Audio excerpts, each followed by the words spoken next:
باتوں سے اللہ ناز فرما رہا ہے۔ سبحان اللہ۔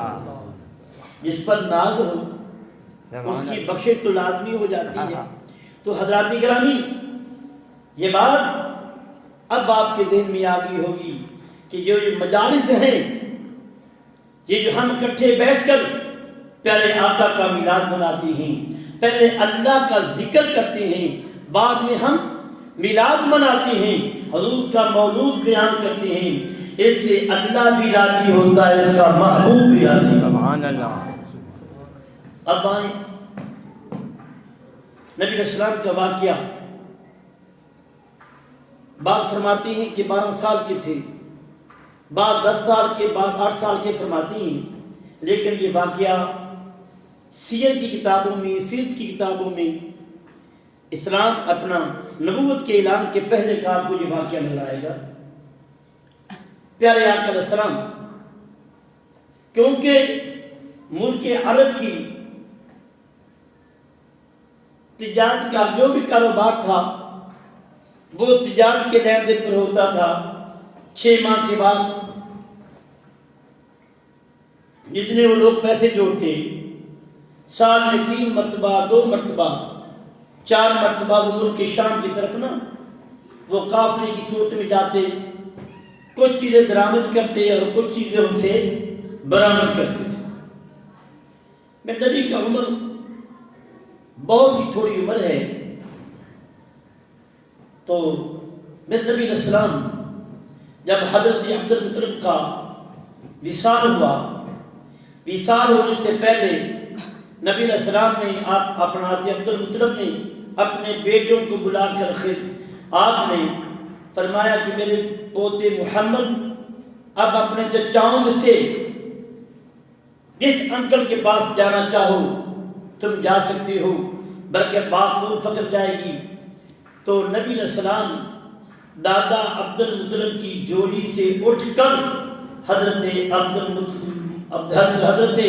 ابو طالب کی گودی میں آ کر بیٹھ گئے۔ تو دادا جان بڑے خوش ہوئے کہ میرے بیٹے نے وہی انتخاب کیا جو دادا کی مرضی تھی۔ اس کے بعد آپ کا وصال ہو گیا، تو آپ کی قبر شریف بھی مکہ مکرمہ میں ہے۔ تو آپ جب حضرت ابو طالب جانے لگے تو نبی علیہ السلام نے عرض کیا، یا نبی اللہ، عرض کیا یا ابو طالب، چچا جان میں بھی تمہارے ساتھ اس قافلے میں شریک ہونا چاہتا ہوں۔ کافی ہاں آپ نے تھوڑا سا تکرار کیا تو حضرت ابو طالب نے کہا کہ میرے بھتیجے کا بولنا کوئی حکمت سے خالی نہیں ہوتا۔ اب سنیں، ادھر میرے نبی علیہ السلام اپنے چچا کے ساتھ قافلے پر روانہ ہوئے۔ جب جا رہے تھے تو ادھر راہب، اس کا نام بحیرہ تھا، نستور بھی کہتی ہیں، نستورہ بھی کہتی ہیں، بلکہ جب یہ قافلہ چلا نا، اب آئیں آگے میں راہب کی بات آپ کو پیش کرتا ہوں کہ راہب نے کہا کہ اے میرے دوستو، آج ایک بہت بھاری بھرکم کا، بہت ایک اچھی دعوت کا جو ہے تم انتظام کرو۔ وہ جو عیسائی تھے وہ بولتے ہیں کہ آپ ایک وقت میں چلے جاتی ہیں اور پھر تم کافی دیر کے بعد اپنی پڑھائی سے واپس آتے ہو۔ آج کیا معاملہ ہے کہ آپ وقت سے پہلے ہی نیچے تشریف لائے ہیں؟ اب سنیں بحیرہ راہب کیا کہتا ہے اور اللہ کی رحمت کا نزول کیسے ہوتا ہے۔ روشی پڑھنے الصلاۃ والسلام علیہ، آواز نہیں آ رہی ہے، اندر آ جاؤ، کیوں ہے بیٹا، یہاں بیٹھ جاؤ. اللہ اکبر. میرے پیارے اسلامی بھائیوں، لوگوں نے سوال کیا ہے راہب، کئی قافلے آئے، کئی لوگ آئے، تو نے اپنا چہرہ دکھانے سے بھی اوائڈ کیا، آج کیا معاملہ ہوا؟ وہ بولا تمہیں کیا معلوم ہے، میں نے اپنے بزرگوں کی کتابوں سے پڑھا، میں نے تورات میں پڑھا ہے، میں نے انجیل میں بھی پڑھا ہے، ایک دن ہوگا یہ گرجے کے پاس، یہ کلیسا کے پاس اللہ کا آخری نبی جلوہ گر ہوگا، اللہ کا آخری نبی جلوہ گر ہوگا.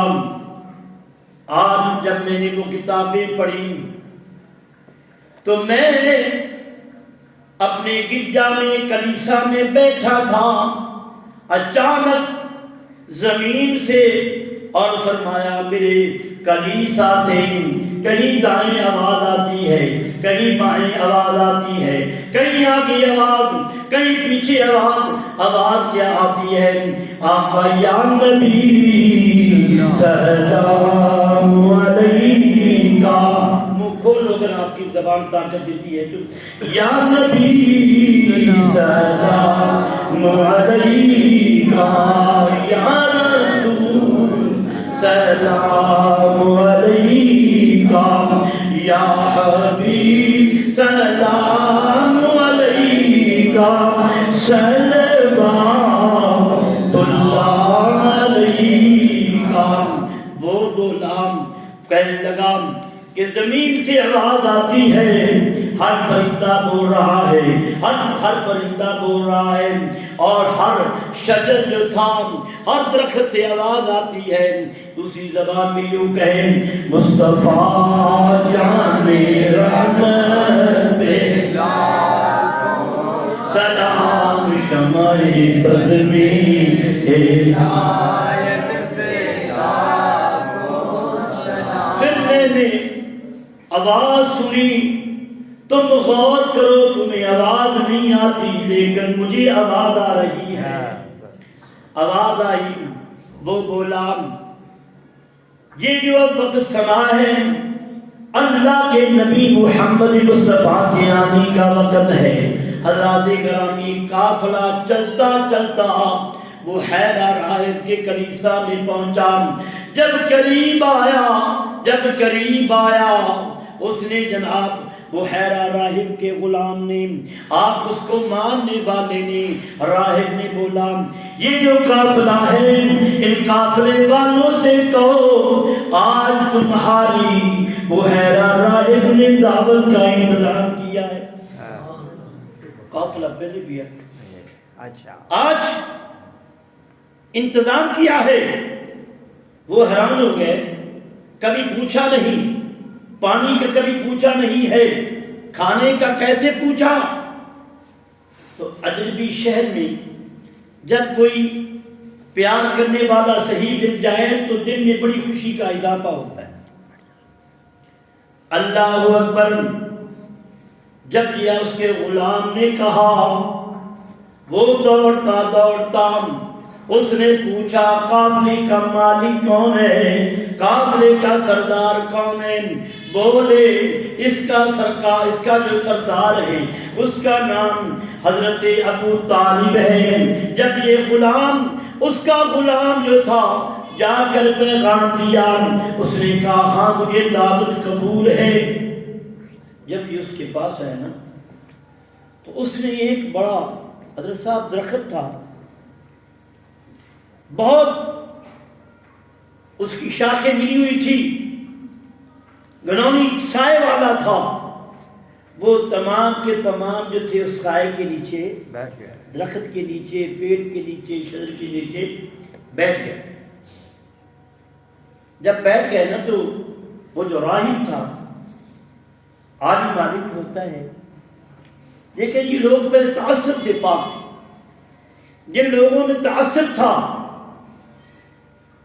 تکبر تھا، اللہ نے اس کے دل میں کبھی ایمان کو نہیں جانے دیا، اور جو تعصب کے بغیر تھا کا وہ کافر تھا، جو بھی تھا وہ نور ایمان سے مکمل ضرور ہوا ہے۔ اللہ اکبر۔ جب راہب قریب آیا، وہ بولا، اس نے تمام قافلے والوں کا چہرہ دیکھا، توجہ سے بات نبی علیہ السلام کی بچپن کی آپ تمہیں آپ کا واقعہ، آپ کا معجزہ، آپ کے خالق بیان کرنا چاہتا ہوں میں۔ اس نے جناب حضرت ابو طالب کا چہرہ دیکھا، جو بھی قافلے والے تھے تمام کو دیکھا، لیکن کہیں مقام پر وہ حیران ہوا، برات حاضر ہے اور دلہا غائب ہے۔ تو اس نے پوچھا، اے ابو طالب، آپ یہ بتاؤ کوئی آدمی رہ تو نہیں گیا؟ آپ نے پر لوگوں نے کہا کوئی نہیں۔ وہ بولا، میری بات غلط نہیں ہے، دلہا نہیں ہے، برات حاضر ہے۔ برات کی قدر لاڑے سے ہوتی ہے، برات کی قدر لاڑے سے ہوتی ہے۔ اللہ اکبر۔ تو حضرت ابو طالب نے فرمایا، ہمارا سامان زیادہ تھا، میں نے محمد مصطفیٰ کو اس کی خیال کے لیے، اس کے جناب اس کے پہرے داری کے لیے میں نے آپ کو وہاں پر بٹھایا ہوا ہے۔ وہ بولا، جلدی کرو، میں بھی اس کا دیدار کرنا چاہتا ہوں۔ میں اس نے اپنے جناب نوکروں کو بھیجا، نبی علیہ السلام کو لے کر جب قریب آئے تو میرے آقا علیہ السلام، پہلے میں نے بتایا تمام قافلے والے اس درخت کے نیچے بیٹھے تھے، اس کا سایہ قافلے والوں پر پڑ رہا تھا۔ توجہ کے ساتھ، جو ہی میرا نبی علیہ السلام، اللہ کے محبوب محمد مصطفیٰ علیہ السلام جب آپ وہاں پر پہنچے، آپ سائے کے بغیر، وہاں پر دھوپ تھی، آپ درخت کے نیچے جگہ نہیں تھی، آپ دور ہو کر بیٹھ گئے۔ آپ فرماتی ہیں کہ وہ تمام درخت کا سایہ ان کافرے والوں کو چھوڑ کر اس نے جناب سائے میں میرے محمد مصطفیٰ پر سایہ